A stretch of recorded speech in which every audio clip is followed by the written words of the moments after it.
As I lay in bed, the clock's red digits burned into my eyes, 2:48 a.m. My wife Sarah lay next to me, her breathing soft and rhythmic. I was on the edge of sleep when I heard the faintest creak from the hallway outside our bedroom. My heart, already beating at a relaxed pace, now seemed to thud louder, sending echoes through the silence. The door to our room was slightly ajar, a sliver of darkness contrasting with the dim glow from the nightlight in the hallway. I squinted into the shadows, trying to discern what had caused the noise. My mind wandered to our 8-year-old son Danny, who occasionally sleepwalked. I told myself it was probably him, but something felt different this time. Seconds ticked by, and the door slowly swung open with a soft creak. There he stood, Danny, his silhouette outlined by the hallway's faint light. His head was bowed, and his hair hung in disarray over his face. "Danny," I whispered, my voice trembling slightly. "Are you okay, buddy?" He didn't respond. Instead, he began to shuffle towards the bed, his movements slow and deliberate. My unease grew, and I reached over to gently shake Sarah awake. She stirred, mumbling sleepily, but her eyes widened as she saw Danny standing at the foot of our bed. "Danny?" she called softly, a mother's concern evident in her tone. "What's wrong, sweetie?" Danny finally lifted his head, and my breath caught in my throat. His eyes were open, but unfocused, glazed over as if he was staring through us. His lips moved, but no sound came out at first. Then, in a voice that was both his and not his, he whispered, "I'm sorry, the devil told me to." A chill ran down my spine, and I felt Sarah's hand grip my arm tightly.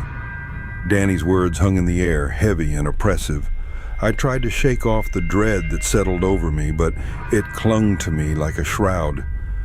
"Danny," I said, trying to keep my voice steady, "you're just sleepwalking. Let's get you back to bed, okay?" But he didn't move. Instead, he began to mutter under his breath, the words unintelligible but filled with a chilling cadence. I swung my legs over the side of the bed, intending to guide him back to his room, but the moment I touched him, his muttering ceased. He looked up at me, and for a split second his eyes seemed to burn with a dark evil. "Leave him alone," a guttural voice hissed from Danny's mouth, one that did not belong to my son. My blood turned to ice. Danny's small hand shot up and gripped my wrist with a strength that seemed impossible for an 8-year-old. His eyes rolled back and he began to convulse. Sarah screamed, scrambling to her feet and grabbing her phone to call for help. I tried to hold Danny still, but his thrashing grew more violent, and I could feel an unseen force battling against me. It was as if something dark and powerful had taken hold of him, using his small body as a vessel. The convulsions stopped as suddenly as they had started. Danny slumped in my arms, his body limp and unresponsive.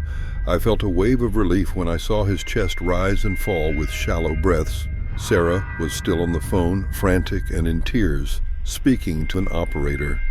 I carried Danny back to his room, laying him gently on his bed. His eyes remained closed, his face peaceful once more. It was hard to reconcile the image of my sleeping son with the horror I had just witnessed. The paramedics arrived quickly, but by then, Danny seemed perfectly normal, as if nothing had happened. They checked him over, found nothing physically wrong, and suggested we follow up with our pediatrician. Sarah and I exchanged worried glances, but nodded, not knowing what else to do. That night, sleep eluded me entirely. I sat in the living room staring at the flickering shadows cast by the TV's muted screen. The words Danny had whispered echoed in my mind. The devil told me to. It was absurd, something out of a horror movie, yet I couldn't shake the feeling that something truly sinister had invaded our home. The following days were a blur of doctor's appointments and sleepless nights. Danny seemed his usual self, oblivious to the terror he had caused, but every time I looked into his eyes, I couldn't help but search for any hint of the darkness I had seen that night. Weeks passed, and the incident began to fade into the background of our daily lives. But late at night, when the house was silent and the shadows stretched long, I would hear that voice in my mind.